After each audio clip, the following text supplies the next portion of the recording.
Welcome to the I Don't Believe in Astrology podcast. The podcast is dedicated to conscious souls looking to change the world. Astrologer by day, climate activist by night. Here is your host, Debra Silverman. I am only human. I have my faults and my shadows that are as bright as the light that shines within.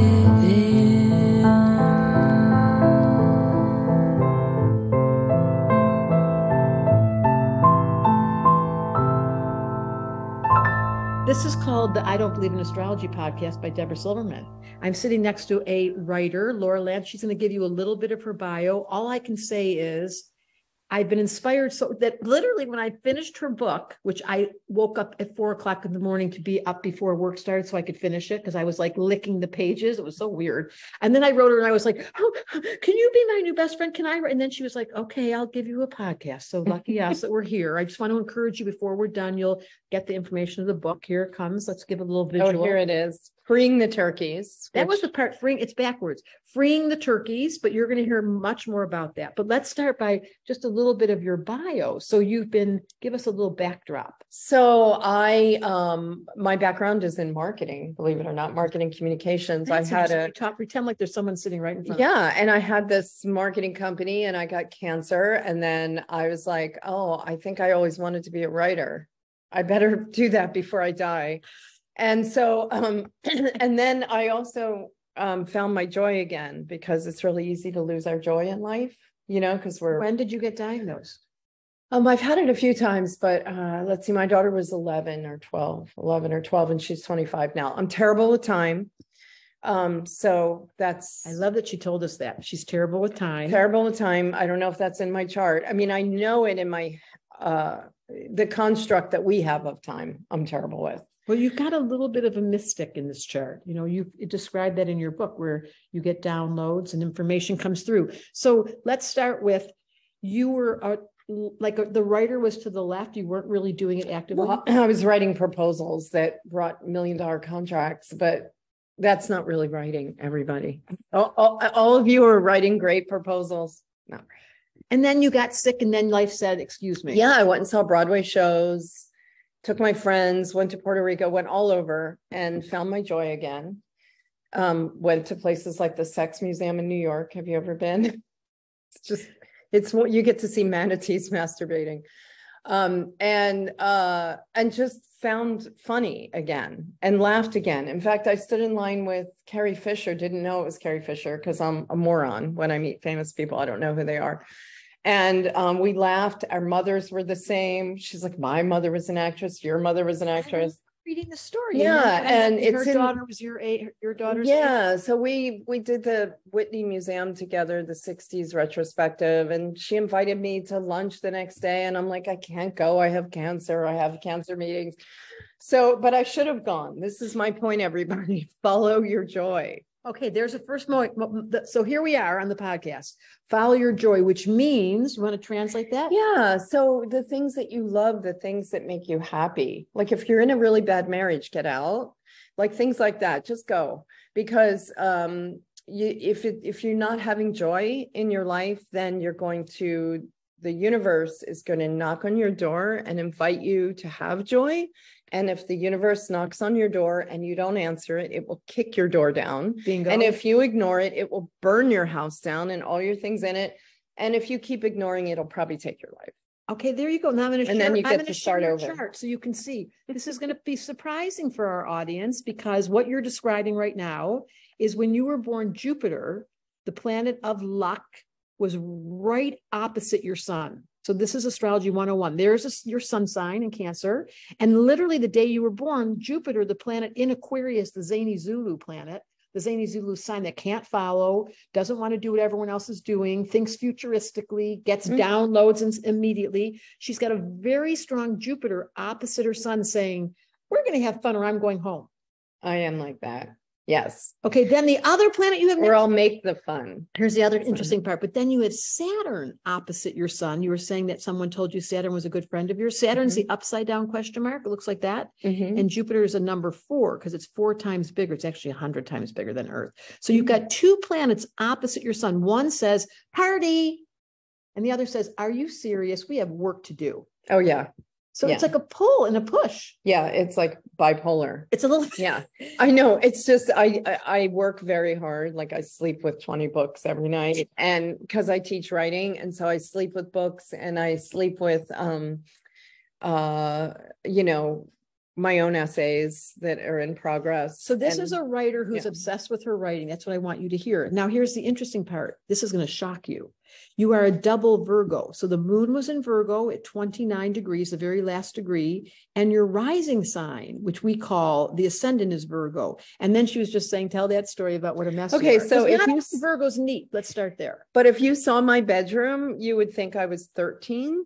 And that I need a mother to say, don't just step out of your clothes, put them in the hamper, pick them up. And after like 30 days of that, I just put a screen up when I'm teaching.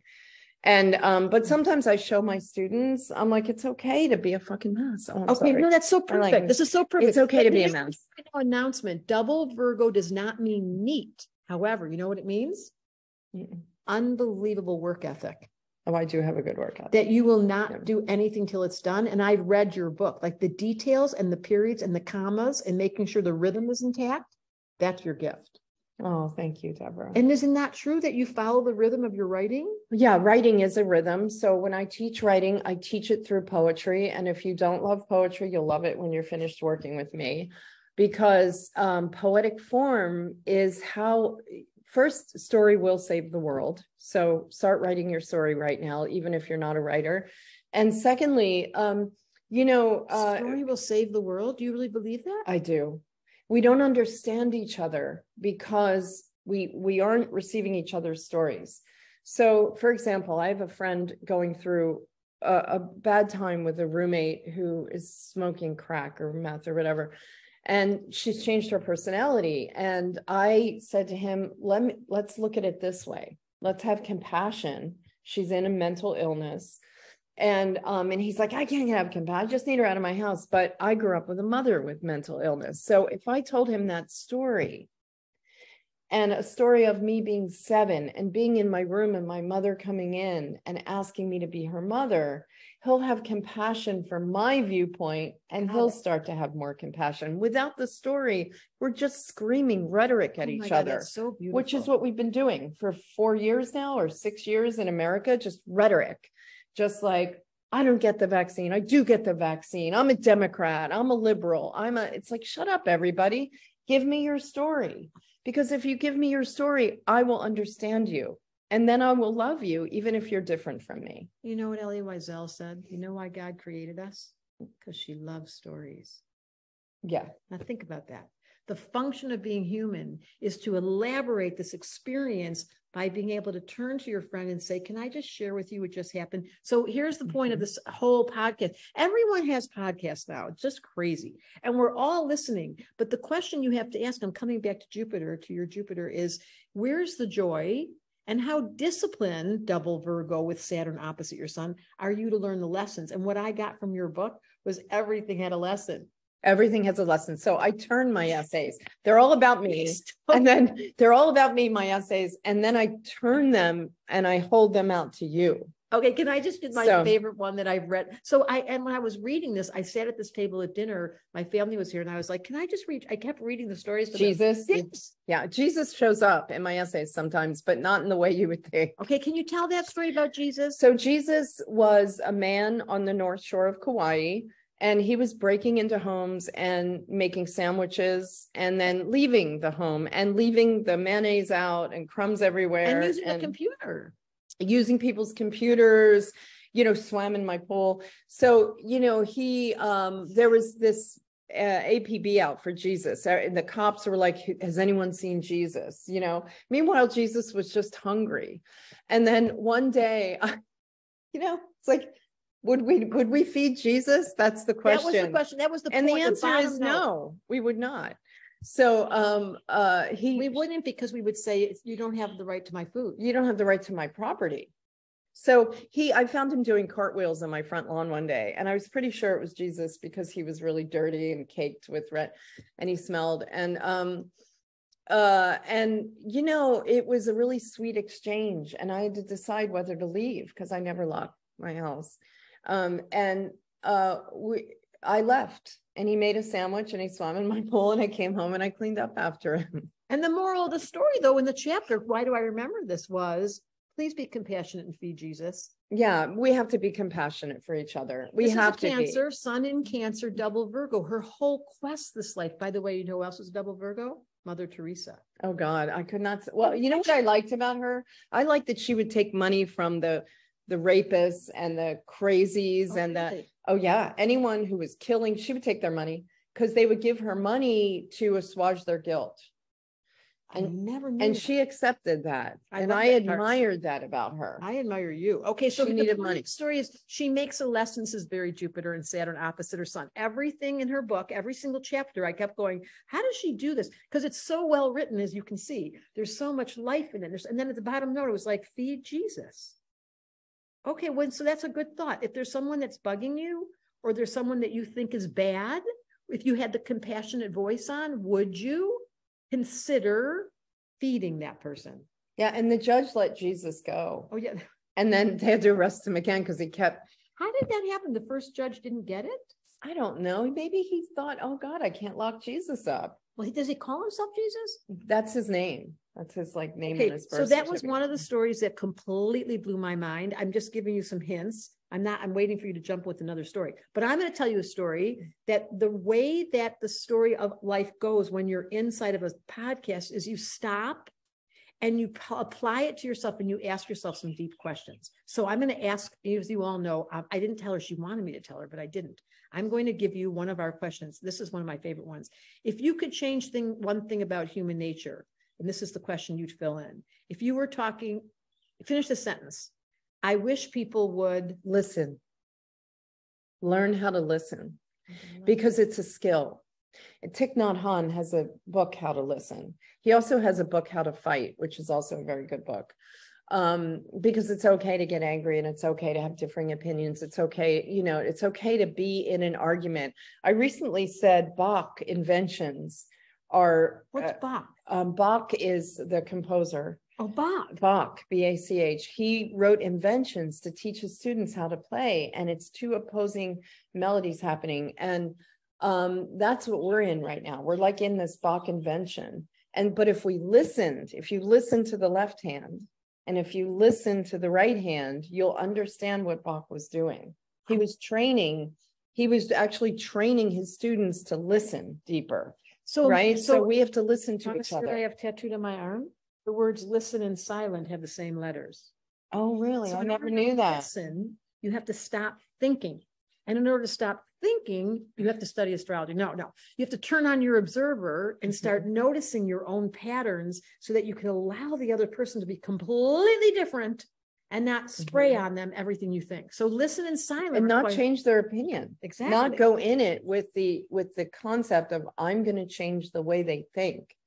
It's more like my heart is going to connect with their heart, and I'm going to understand them better. So in my writing groups, I have 10 people a group, and they work together for 6 weeks, and they learn deep listening, and they learn how to write by listening. Everyone says, teach me how to write. And I'm like, I really can't do that, but I can teach you how to listen. So beautiful. And when you learn how to listen to a fabulous story in the way it's written, with metaphor and rhythm and cadence, then you start to apply it to your own stories, and you're learning how to write by listening. It's really and practice. And I have a course called Tell Me a Story, which is also very similar, and we follow the elements. So we do water, air, earth, and fire as the prompt. Beautiful. And the same storyline. I think if I had to simplify everything in this life, I'm going to agree with you. It's the art of compassionately listening. It's distinct. How do I let that person's point of view become mine? Sometimes I pretend I'm them.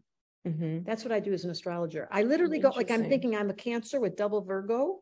So I have this you have a very high nervous system where everything gets you a little bit scared. That's the nature of Cancer, Virgo. Oh yeah, my daughter says my middle name should be Worry. Right. That's the word for it. Cancer, Virgo. So hello, astrology. Awful. So then when you know that about yourself, it is very difficult. It is. Then you know that you turn on your observer and you go, like, why am I worrying? So the first thing is listening to your own chart, which many of you know from my system in astrology. Once you know that Cancer, Virgo is the biggest worry wart in the chart, that's what you would learn in level 1.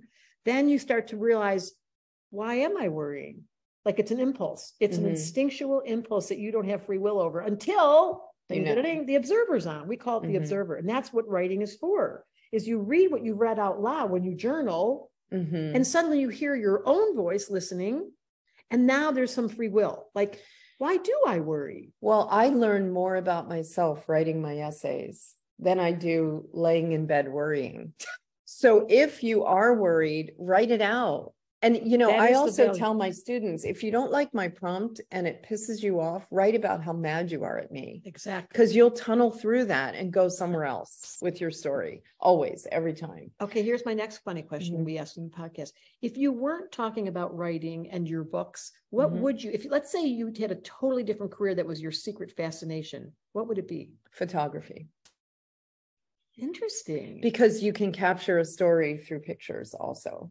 And do you do it? Because I'm doing it constantly. Yeah, I took a picture on the way here. I saw. Did you see that picture? So it's really beautiful. and I almost crashed taking it. I was going 50 miles per hour when I took this picture. God. This is on the way to Debra's house, everybody. It's the most beautiful drive. But look at that. Like, would you almost crash for that picture too? No, but that was the lighting. Oh, everything. So I never. Your alter ego's a photographer. Well, I dated a photographer for a few years, a very established photographer, and you know, we climbed fences and I got him to trespass. I'm a big believer in trespassing. So your Jupiter's in Aquarius. Can I just show you this? Yeah. Is that why I trespass? Your favorite thing, Jupiter's what we love the most. I like to break into homes. It's breaking rules. Jupiter and Aquarius. I do like to. They say don't do it. You're like, let's do it. I am a let's do it. So he was like, no, we need a permit. I'm like, climb the goddamn fence. They're not calling you back. You know, and then anyway. I understand. So I learned, like, really, I'm so bad, I'm bad. Okay, here's another one. What could you not live without? Like in this lifetime, when you look around, what are some of the things that you just go, couldn't even do this life without that? Oh, I couldn't live without love. I mean, honestly, it's Cancer. Yeah, it's just, you know, I couldn't live without love. I couldn't live without story. As I get older, I can live without my things. Like all my friends who are going to listen to this podcast will be like, oh my God, she just gave me her favorite scarf, her favorite earrings. So I believe in gifting things we already have because we don't really need more manufacturing on this earth, right? And gifting something you love. You know, like not gifting like, oh, I don't like these earrings anymore, so I'm going to re-gift them. Not re-gifting, but gifting something in your home that you love. So I'm getting less and less things in my life which is good to clear out. I'm 61. So I'm starting to clear because you can't take it with you. I mean, and you are going to die. This is my favorite thing to tell people. You are going to die and you are running out of time. So write your story. So get on it. Write your story. And come study with us. Okay, here's another one. When's the last time that you cried? 2 days ago in the mountains with Mims and Kirsten. Kirsten, we're writing a book together, and we've been asked not to talk about it by agents who aren't calling us back. So I'm going to talk about it. So welcome to Jupiter and Aquarius. Don't tell her what not to do. She'll just do it. That's right. Don't tell me not to talk about my creative process. We're writing about our dead boyfriends. And Kirsten wrote about hers, Mitchell, and about how he had a very dark side. His dark and her light were complete opposites, and they fell in love. And he had scars, and she was writing about his physical scars on his body. And she's a beautiful poetic writer, Kirsten Matisse and everyone. And so is Mimsy. I cried when she read it because it was poetically written. I wouldn't cry if someone said, a friend of mine cut his arm. I'd be like, okay, are they getting help? But if you hear it in story and poetry with the light and the dark, I wept. So yeah, 2 days ago. I love that story. But I don't cry for long, everybody. I'm like Anyway, let's go. You're double Virgo. Is there any story off the top that could we read a story in the middle of our podcast, or do you think that's inappropriate? It's not inappropriate. And if for anyone who wants to know, my Cancer just pulled up her phone, and what did she have? Well, I have stories on baby Facebook on the front of her phone that was apps. This is so Cancer. Okay, I'd love to hear my grandchild. I read your stuff all the time. You guys, you go to Facebook and you look up Laura Lentz, and I'm telling you right now, there's not one thing you're going to read that you're not going to say, you know what happened? This is so sad. After I finished reading her book, I put the book down, which I literally, as I told you, and I thought to myself, you know what, Deb, we're not going to write anymore. And then I thought, that wasn't very nice. My observer kicked in, and I thought, how could I possibly write like this woman? So I want you to know, please don't compare or compete, because it's a problem. You wouldn't, and when people call me all the time and say, I want to write a line like I'm a bead in someone's rosary, and I'm like, no, you don't. You want to write your own line. I know, and it's going to be just as good. It's just okay to say that we all love your writing. Okay, go. So this is for everyone who has medical challenges. Here we go. I was told I was dying. This is on Facebook, not in my book. I was told I was dying, and I felt as if I was dying, draped across my treadmill with no energy, no appetite, no sharp brain to finish any budget for any new project at work. I'd begun sleepwalking through life, dragging my daughter, my employees, my bags of groceries, living on freeways during the long commutes, almost falling asleep on the slow crawl of that 405, my forehead against the steering wheel, defeated. After doctors told me I was dying, they confirmed I was dying. I believed them, because dying must feel like this, right? That wick flickering, slight breeze you can barely feel on your cheek. The light is out, the wax thick with remembrance. My friends, Mary Ellen and Michael, came to visit, and I answered the door, needing their wisdom. By then, all my clothes were falling off my hips. I had to roll fabric to keep pants on. And I finally cried with them in my kitchen. I said, I'm trying to pray, but I don't know how to ask or what to ask for. I mean, everyone asked for more time. Who am I to ask for it? And for anyone to hear me? And we sat together, me and Mary Ellen, and we thought about this for more than a week, maybe a month, while the clock ate my fat, while Los Angeles chewed on my soul, and the streams dried up at Will Rogers, and the mountain lions came closer to the homes. And Mary Ellen might have said, don't ask for a specific amount of time. Say, I want to be alive until my daughter doesn't need me anymore. Say, I want to be alive to share my gifts with the world. My daughter was 11 and wore shiny braces and laughed hard and loved hard. And I knew something about her, that her father could not finish raising her. She was too much for him. I was too much for him. But I thought if I died, who would raise her? And of course it would be Peggy, the mother of my daughter's half-brother. Chew on that family tree. You don't really need a map to know how family has little to do with DNA. So I tried to pray, but no words would come, not from the Catholic upbringing. They didn't come, not from all the mornings I wore out the knees of my pajamas, asking God to keep my family safe. I just couldn't find the words. All I saw was the paint peeling off the ceiling, the dogs barking. Everything was stagnant, dry. And that's when the healers began to come in the middle of the night, 6 men and women. And somehow, with visions and dreams of healing and hope, I was able to find my voice again. Dear God, keep me alive until my daughter doesn't need me. Dear God, allow me enough time to contribute my gifts to the world, though I don't know what those gifts are yet.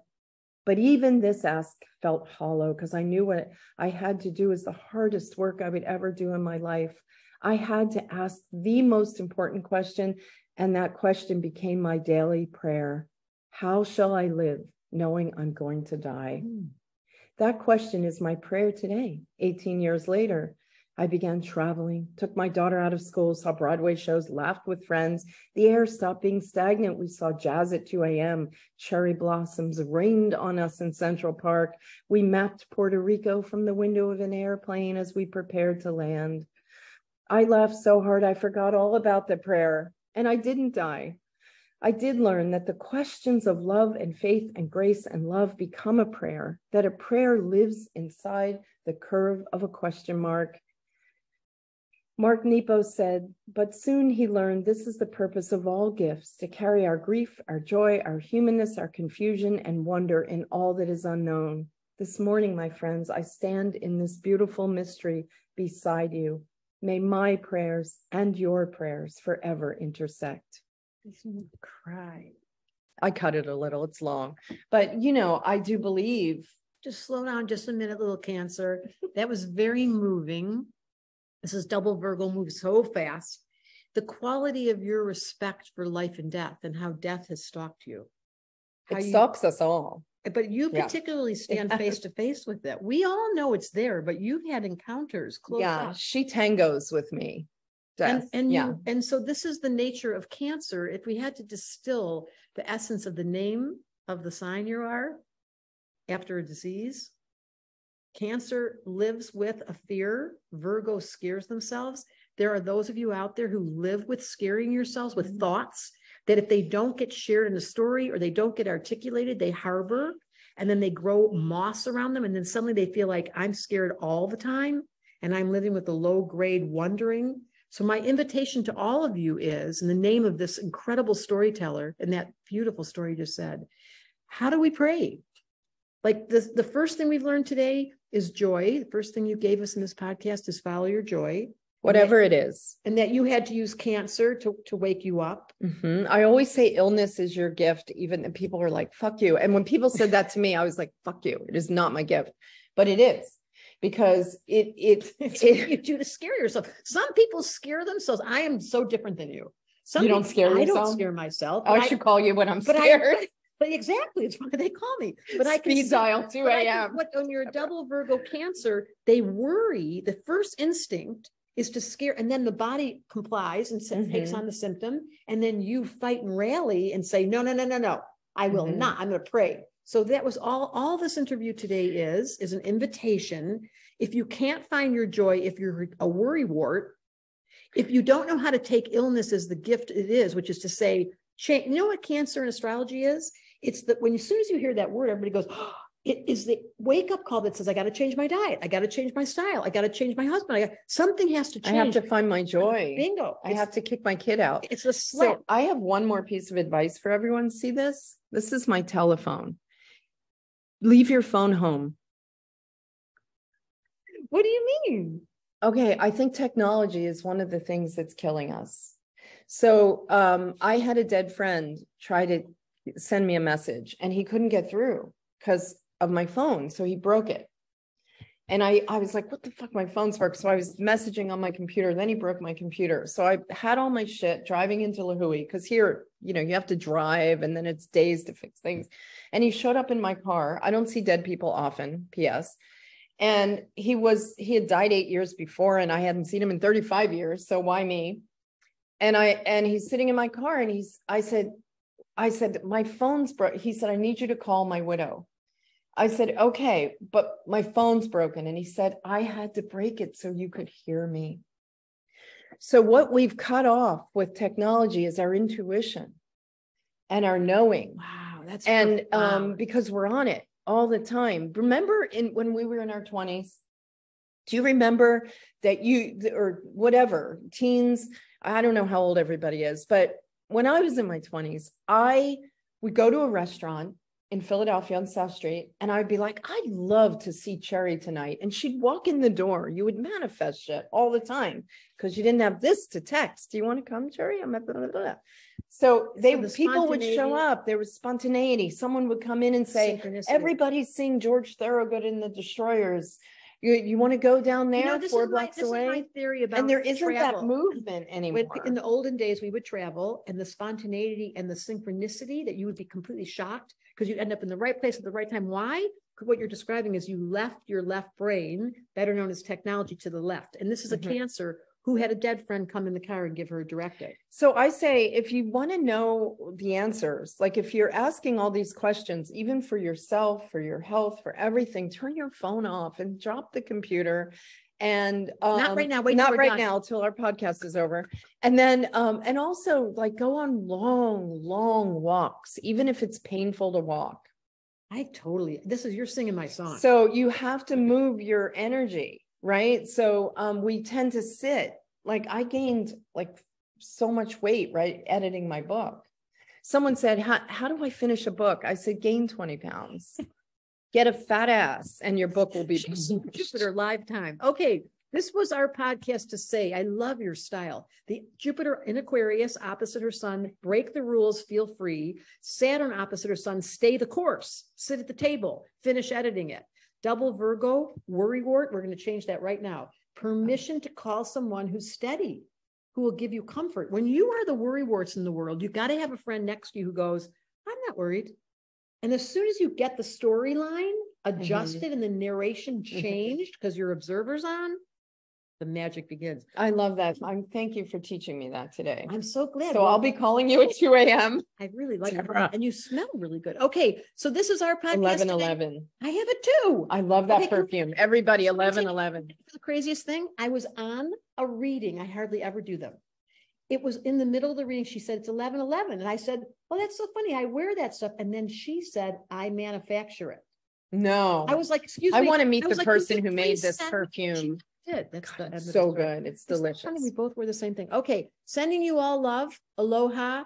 Welcome to Find Your Joy. Stay the discipline. Call someone when you're feeling worried. And by the way, illness is just an invitation to see if you're willing to pray and ask for help. And you can be angry at us for saying that. That's okay. Thank you so much for listening. We want to keep this conversation going with you, so please subscribe to our podcast and leave a rating and review to make sure you never miss an episode. Remember, climate activist by day, human by night. Send Debra a DM on Instagram at Debra Silverman Astrology and visit DebraSilvermanAstrology.com. And we're going to leave you like we leave every single episode. Make it your mission to change the world.